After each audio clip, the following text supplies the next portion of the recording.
Hello, BookTube.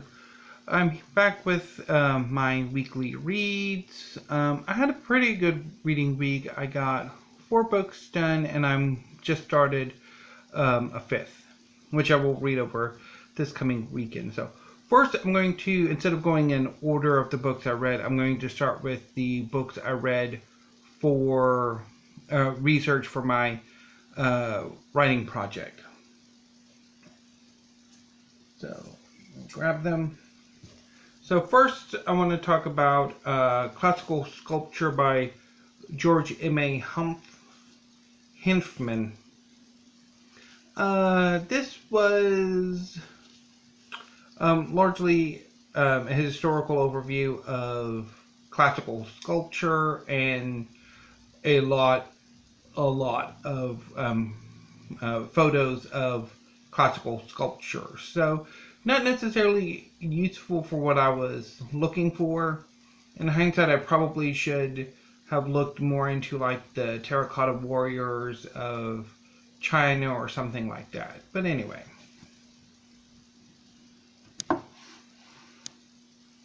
A bit more useful is Creating Lifelike Figures in Polymer Clay by Katherine Dewey.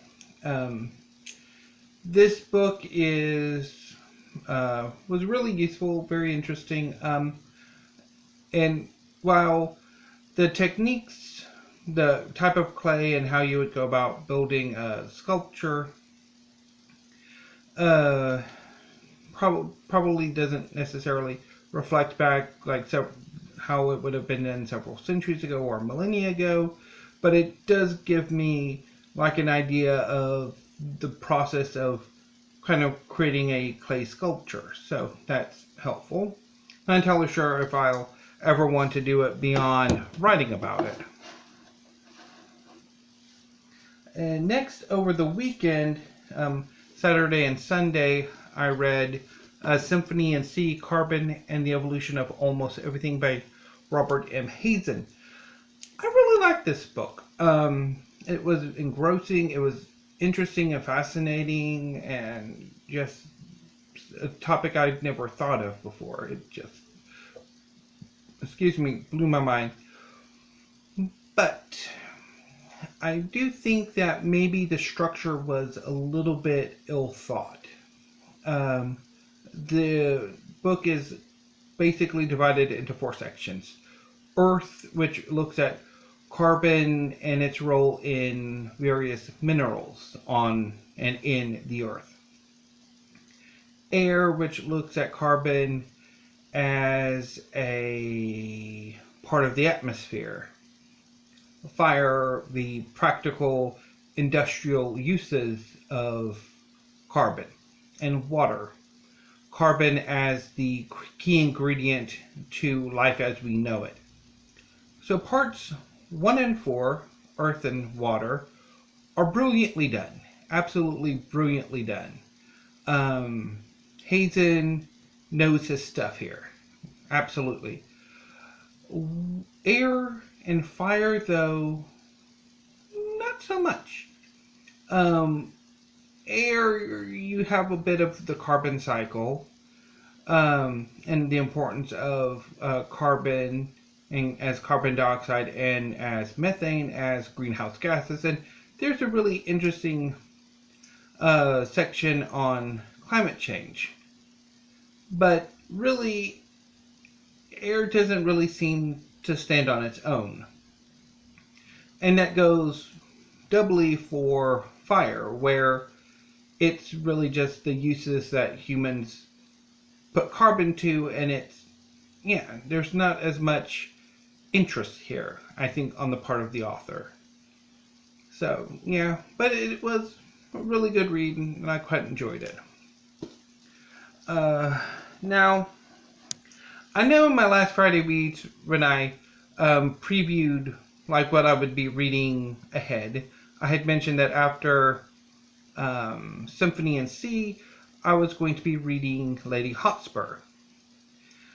Unfortunately, when I was looking at my library account, I noticed that 2 books are not available for renewal. Well, technically 3, the creating lifelike figures in polymer clays. Somebody else has requested it, but 2 of the books I hauled in my library haul this past Monday has already gotten requests. So I kind of need to get them out of the way pronto. But before I could get to them, I had to read the first book, because one of them is the sequel to this book. So I read, instead of Lady Hotspur, Everything Trump Touches Dies by Rick Wilson. This book was a hoot. Rick Wilson is a very enjoyable writer, and entertaining writer, definitely. So I quite enjoyed a lot of the sort of wit and sarcasm and just Wilson's writing style. But I do think there are certain areas where he's not entirely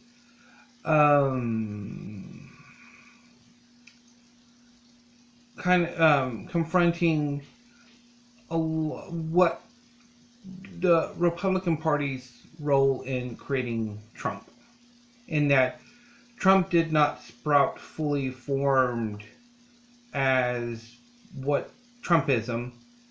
There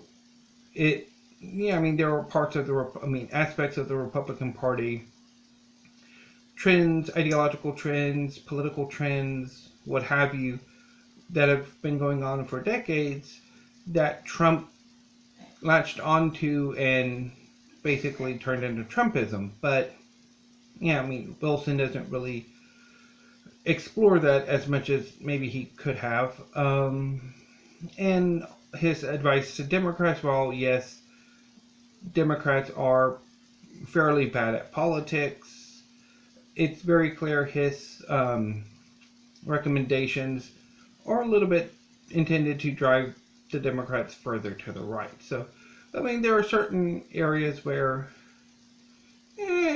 you're, not entirely sure about what exactly his motives are, but on the whole, this was a very entertaining book, and I'm looking forward to reading the sequel. So I finished this yesterday, and I started a new book today.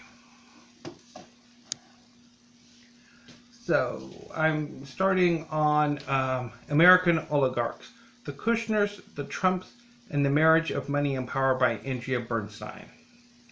So far, I'm about 40 pages in, quite enjoying it. There were 2 editorial errors in the book so far that kind of made me sort of, annoyed me, which was just like, I think an N should have been or an A should have been an N, and there's like a double N or something. So, but on the whole, so far I'm enjoying this, and looking forward to finishing it over the weekend. After American Oligarchs, I will be reading the sequel to Everything Trump Touches Dies, Running Against the Devil by Rick Wilson. So, yeah. And then, finally, hopefully nobody else is due back, I will be starting on Lady Hotspur by Tessa Gratton. And if anybody is due back, I will obviously give them priority, but yeah, that will be something I will talk about next Friday. Yes, I think that's about all I want to talk about. My weekly wrap up. And I'll get to Middle England, Going Dutch, Ducks Newburyport, and the book that may or may not make it onto the BookTube Nonfiction Prize list. Yeah, so anyway. And if it doesn't, I'll mention it later. So, anyway, so that was my weekly my weekly wrap up of my reading.